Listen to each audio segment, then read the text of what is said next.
Welcome! If you want to use AdBlock in your Xiaomi Mi Note and Lite, I recommend you to get the Opera mini browser from the Play Store, and they got the partnership with the AdBlock Plus, so you don't have to connect any external application to your browser. Right now I'm gonna show you how it works.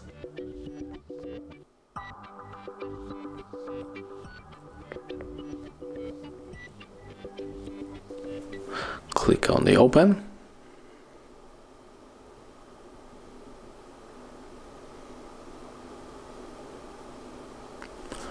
Click on the continue and tap on the allow and continue. And right now we can enter, for example, this website.